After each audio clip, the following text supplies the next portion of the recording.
Check out this video where this famous YouTuber, Ryan Trahan, explains coming to Christ. I was atheist. Whenever I would talk to Christians, I was always very questioning their beliefs. I started dating Haley and I would ask her questions like that, like very hard questions. She was like very gracious with me. I realized it all came from a place of like non-closure with my grandma. Like, I just really want to know. This basically culminated to this day, July 4th, 2020. This is when my YouTube channel was doing very well. I had almost 2 million subscribers. I was making more money than I ever dreamed of. I was giving it all I had, and I received everything I thought I wanted. We were watching the fireworks, and I started weeping.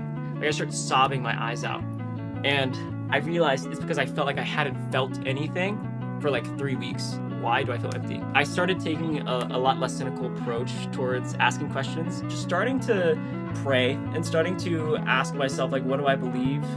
And ultimately, I did land on Jesus. I literally would have absolutely clowned on myself 3 years ago. Man, what a cool, powerful testimony to think. And I think that this is probably one of the biggest messages that the cross could ever give to anyone, is that you could think that you have everything you ever want in life, and yet you could be completely empty. But with Jesus Christ, you have everything you could ever need.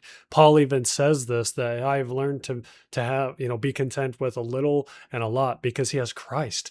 And he even says that he wants to go to heaven, not because he necessarily wants to die. To live, he can boast in Christ, but to die is gain because he gets to be with Christ. So either way, he has Christ. When you die, everything that you have, even the people in your life, will move on without you, right?